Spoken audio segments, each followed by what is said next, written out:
Olá, ouvintes do canal. Já se inscrevam no canal para que possamos estar trazendo mais livros para vocês. Vamos à leitura do prólogo, do livro Um Acordo Bastante Inglês.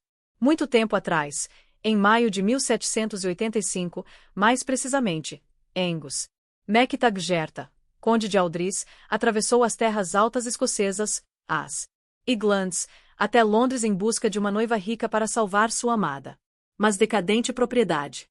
Aldris Park estava na família MacTaggart. Desde a época de Henrique VIII, quando Dom John MacTaggart, apesar de ser católico e casado, declarou publicamente que Henry deveria poder-se casar com quantas moças quisesse até que uma delas lhe desse um lho. Aldris Park foi a recompensa dada ao conde recém-empossado por seu apoio e compreensão.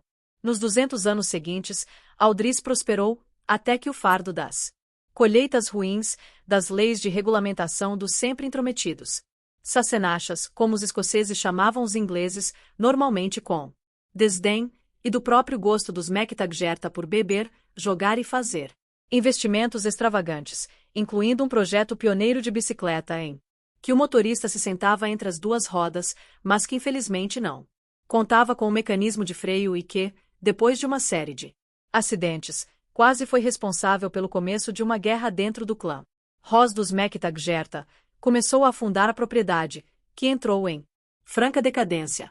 Quando Angus herdou o título, em 1783, percebeu que o velho castelo precisava de muito mais do que uma nova camada de tinta para impedir seu colapso físico e falência. Ele decidiu, então, se misturar aos inimigos Sassenachas e conseguir uma noiva rica para si. Os ingleses haviam causado problemas suficientes a ele e à família dele ao longo dos séculos, portanto, poderiam muito bem ajudá-lo a resolver as coisas. No segundo dia em Londres, Angus conheceu a deslumbrante Francesca Oswell, em um baile de máscaras onde ele se fantasiou de touro, e ela, de cisne. Francesca era-lhe a única de James e Mary Oswell, visconde e viscondessa de Orford, que tinham mais dinheiro que Midas, além de uma lá de excelentes advogados.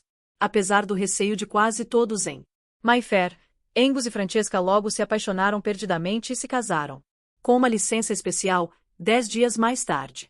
Uma semana depois do casamento, Angus voltou com Francesca para Aldris Park e para as Terras Altas. Lá, ela encontrou muito pouca civilização, muitas ovelhas e um marido que preferia brigar a dançar. E ele descobriu que os advogados do pai da esposa haviam feito os arranjos necessários para garantir que o dinheiro da família Oswell permanecesse nas mãos de Francesca. Aquilo gerou algumas brigas espetaculares, por que não? Há combustível melhor para isso no mundo do que um lord escocês empobrecido entrando em desacordo com uma dama inglesa, independentemente rica sobre as terras ancestrais dele. Durante os 13 turbulentos anos seguintes, a propriedade prosperou, e Francesca deu 13 a Angus, Cole, Aden e Neil. E, a cada lho que tinha, ficava mais preocupada com o fato de que aquilo não era vida para qualquer pessoa civilizada.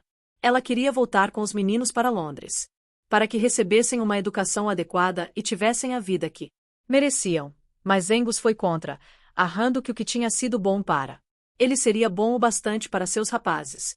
Quando uma quarta criança nasceu em 1798, dessa vez uma menina, Francesca chegou ao seu limite.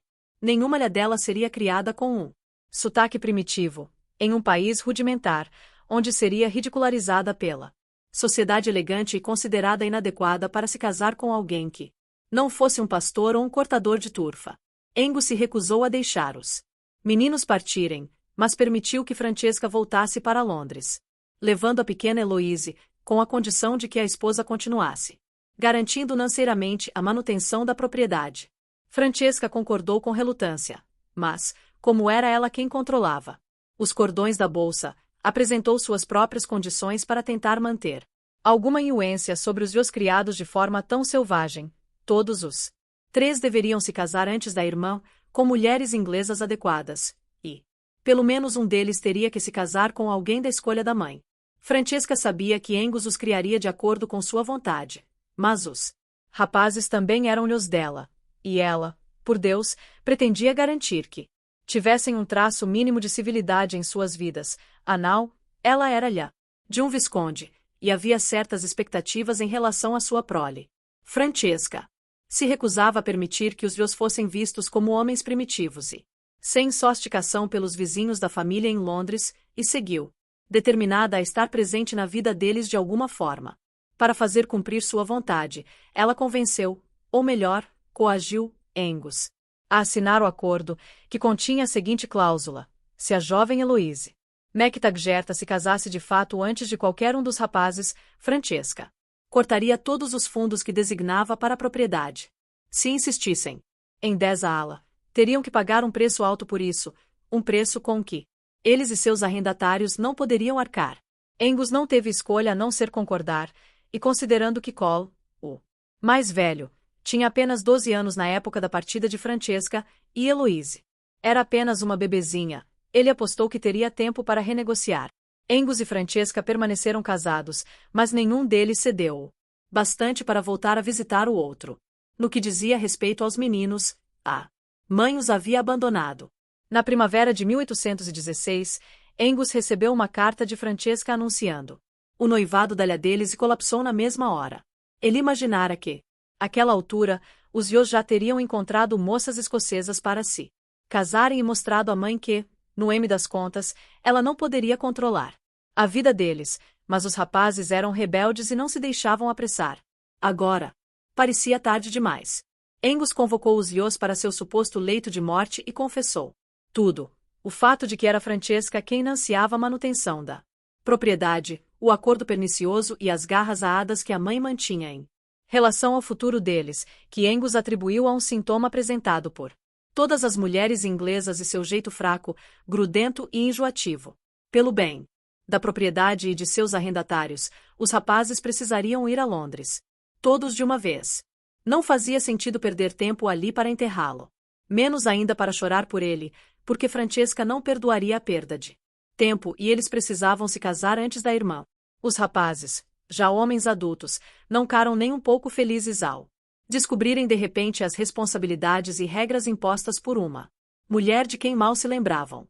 Mas, como eram homens astutos, de coração livre e excepcionalmente bonitos, acostumados a fazer as coisas à própria maneira, sem se curvarem de forma alguma às exigências de uma inglesa maluca, os três decidiram ir a Londres não para obedecer, mas para ludibriar a mãe e arruinar qualquer plano que ela tivesse para eles. E assim, cara leitora, ou caro leitor, começa a nossa história.